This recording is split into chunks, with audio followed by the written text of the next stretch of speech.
زانی کو جو دنیا میں سب سے پہلا عذاب ملتا ہے نا، وہ یہ ملتا ہے کہ اس کو اس گناہ کا چسکا لگ جاتا ہے.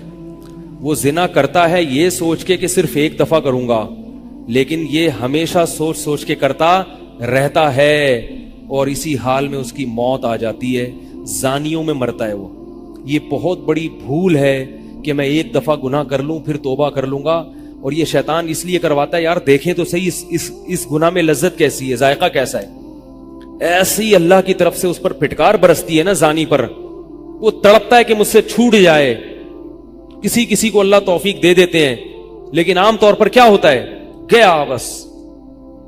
اتنا مشکل ہوتا ہے پھر اس کو اس دلدل سے نکلنا. اللہ کہتے ہیں اب گند میں منہ مارا ہے، گند میں رہو. اب گند کھایا ہے نا، اب گند کھایا تو اب گند میں رہو. پھر گندگی میں اس کو مزہ آتا ہے. پھر وہ اس لیے اللہ کا واسطہ جن لوگوں سے زنا نہیں ہوا، اللہ کا واسطہ کبھی بھی اس گناہ کے قریب مت پھٹکو. اللہ نے یہ نہیں کہا کہ زنا مت کرو، اللہ نے کہا ولا تقربوا الزنا، زنا کے قریب مت جاؤ. قریب کیسے قریب جاتا ہے انسان؟ آپ کے گھر میں کوئی رشتہ دار جوان لڑکی آ گئی ہے یونیورسٹی کی، کالج کی، آپ گھر سے باہر نکل جاؤ. بعض دفعہ ایسا ہوتا ہے، لوگ مجھے بتاتے ہیں کہ کوئی میرے رشتہ دار خاتون آئی، جوان تھی، کزن تھی، گھر میں تھا، وہ اکیلی تھی، وہ آ گئی تو میری بڑی عجیب کنڈیشن ہو گئی، میں بہت پریشان ہو گیا، بہت مشکل سے بچا. میں ان سے کہتا ہوں آپ گھر سے نکلے کیوں نہیں؟ یہ تو آپ قریب تو چلے گئے نا. جب ایک جوان لڑکی آپ کے گھر میں آئی ہے، آپ کو اس وقت گھر میں نہیں ہونا چاہیے، نکل جاؤ وہاں سے. ایسے دور بھاگو زنا سے، اتنا دور بھاگو. انبیاء ایسے ہی کرتے تھے، تبھی تو بچتے تھے. وہ جتنے بزرگان دین گزرے ہیں، وہ یہ نہیں کہ زنا نہیں کیا، وہ ہمیشہ زنا سے دور بھاگے. ہمارے استاذ نے ایک واقعہ سنایا تھا ہمیں، کتابوں میں یہ واقعہ لکھا ہے کہ ایک طالب علم تھا، پرانے وقتوں کی بات ہے، رات کو مسجد میں چراغ لے کے مطالعہ کر رہا تھا. پہلے زمانے میں لائٹ وائٹ تو نہیں ہوتی تھی، گاڑیوں کے سفر نہیں تھے، اونٹوں کے سفر تھے، تو مسافر لوگ بعض دفعہ آ کے مسجدوں میں ٹھہرتے تھے. تو اس نے دیکھا کہ ایک جوان لڑکی ہے، پردے میں ہے لیکن خوبصورت جوان لڑکی. وہ آئی اور اس سے کہنے لگی کہ میں راستہ بھٹک گئی ہوں، مجھے ایک رات مسجد میں گزارنے دے دو. باقی یعنی صحیح تھی، وہ اسی طرح ہوا تو کہیں بھٹک گئی تھی. شہر میں بھی بعض دفعہ لوگ بھول جاتے تھے نا کہ راستہ بھٹک جاتے تھے. اب یہ پریشان تھا کہ میں اس کو رات کو اگر پناہ دیتا ہوں تو مجھے شیطان برگلائے گا، اور اس لڑکی کو اگر میں پناہ نہیں دیتا تو یہ کہاں جائے گی رات کو، کوئی اور اس کی عزت سے کھیلے گا. تو اس نے بہرحال اس کو ٹھکانہ دے دیا، اس کو کہا کہ آپ ادھر اس طرف جا کے سو جائیں. نتیجہ کیا نکلا ہے کہ وہ لڑکی اس کو دیکھ رہی تھی، یہ کرتا کیا ہے، اس کو بھی اپنی عزت کا ڈر تھا نا کہ کہیں یہ دست درازی نہ کرے. تو یہ نوجوان جس چراغ میں مطالعہ کر رہا تھا، مطالعہ کرتے کرتے اس کی آگ میں اپنی انگلی لے کے جاتا اور اس کو جلاتا. جیسے ہی وہ جلنے لگتی تو اس انگلی کو واپس کھینچ لیتا، ایک دم تپش آگ لگتی نا، واپس کھینچتا. پھر تھوڑی دیر بعد یہ انگلی اس میں لے کے جاتا، پھر واپس کھینچتا. پوری رات یہ کرتا رہا ہے اور اپنی انگلی کو جلاتا رہا ہے. صبح جیسے ہی ہوئی ہے، اس نے فوراً، صبح صادق ہوئی نا، فجر کی اذان کا وقت، اس نے فوراً اس لڑکی سے کہا یہاں سے چلی جاؤ، فوراً یہاں سے فوراً چلی جاؤ. اس نے کہا اللہ کی قسم اس وقت تک نہیں جاؤں گی جب تک تم یہ معاجرہ نہیں بتاؤ گے، یہ رات تم نے کیا ہے. تو کہنے لگا یہ میرا اور اللہ کا معاملہ ہے، میں تمہیں نہیں بتا سکتا. اس نے پھر اللہ کا واسطہ دے کے کہا، اس نے کہا میں جاؤں گی نہیں یہاں سے جب تک بتاؤ گے نہیں. اس نے کہا شیطان مجھے ورغلا رہا تھا کہ ایک جوان لڑکی ہے، اجنبی ہے، کوئی دیکھنے والا نہیں ہے، کوئی دیکھنے والا نہیں ہے، تو زنا کر لو اس سے، کوئی دیکھنے والا نہیں ہے. شیطان مجھے لے کے جاتا تھا تو میں اپنی انگلی آگ میں جلاتا تھا، اپنے نفس کو یہ سمجھانے کے لیے کہ دنیا کی آگ برداشت کر سکتا ہے، جہنم کی بھی برداشت کر لینا، جہنم کی بھی برداشت کر لینا. پھر اور اگر تجھ سے یہ برداشت نہیں ہو رہی تو وہ کیسے برداشت کرے گا؟